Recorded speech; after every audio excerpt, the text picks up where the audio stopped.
Yeah, I'm Tim Colbert, Maryland Forest Service, Chesapeake Watershed Forester, and I've been here 2 years. I've been with growing. I actually have been involved with growing native for longer than that, but no, I'm happy to talk to all of you about growing native. Next slide, please.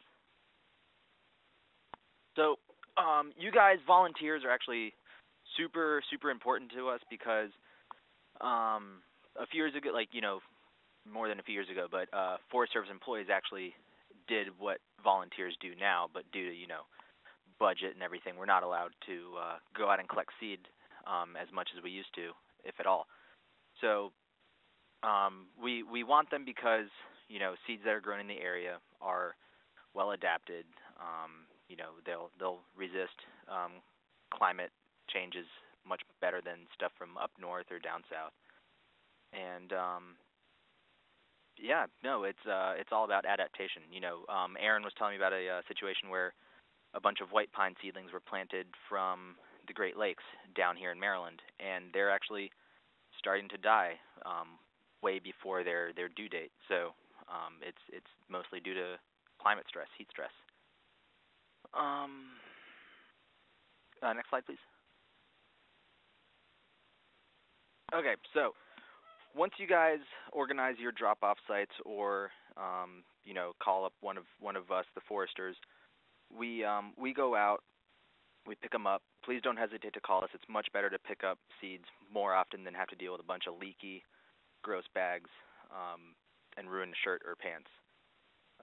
And then we transport them to Gambrel State Park or another holding site. Green Ridge is another one, and there that's like a cache of seeds, and we hold on to those until we get a rollback full of baskets. Then the rollback goes all the way to the Eastern Shore, where our state nursery is. It's in Preston, Maryland, run by a very nice guy, and I guess that's where the magic happens. Next slide, please.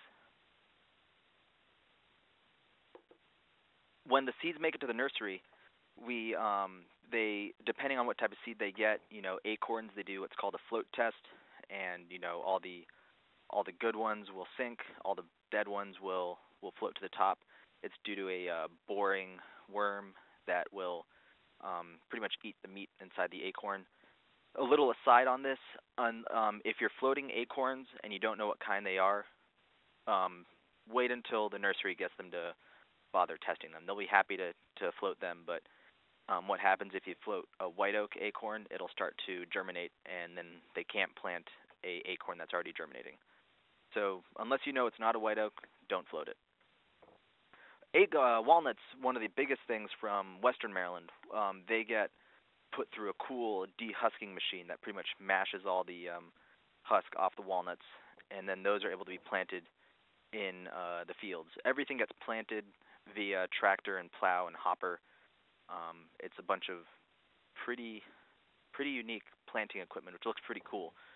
And they're allowed to grow for 1 year, and in a agricultural setting, they put on a lot of growth in that year, and you can end up with a 2-3 foot whip to plant. Next slide, please. Okay, so after all the seedlings are grown out for the year, foresters around the state, even outside of state, Maryland Nursery is one of the few nurseries still in business in the area. Their seedlings are used for riparian plantings. All those benefits were run over earlier by Deanna. Forestry Brigade was a governor initiative to plant 1 million trees in Maryland on public lands, and that was actually a very interesting program to work with. I planted quite a few trees that way.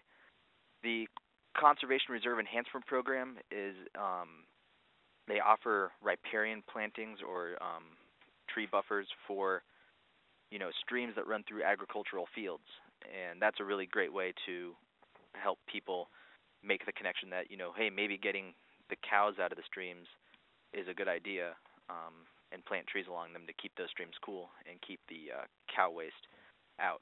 And of course, you still get nutrient reductions from whatever you apply to the fields.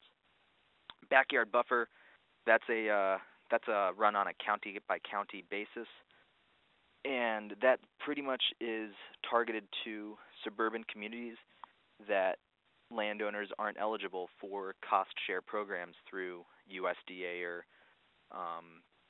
Maryland Forest Service, Maryland government, and that pretty much entitles you to a bag of 25 seedlings for planting along a riparian area in your backyard. Those counties are rare, are Washington, Wycomico, Harford, and I believe Montgomery County is starting one soon. And if you have interest in it, please send me an email, and I'll make that happen. Cost share programs, those are reforestation efforts on private land, and that's where a landowner can apply for, like they say, hey, I want to plant 20 acres of trees on my fields, and then they can submit paperwork, and they can actually get reimbursed for the cost that they do it. And depending on how many pieces of paperwork you do, you can get reimbursed 100% of the money via actual rebates and tax abatements. Next slide, please. I think this is you, Deanna.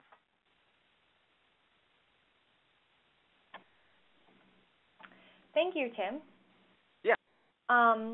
So that sort of brings us to the end here. We just have a brief list of the types of materials that Potomac Conservancy will provide for anyone participating in the Growing Native project.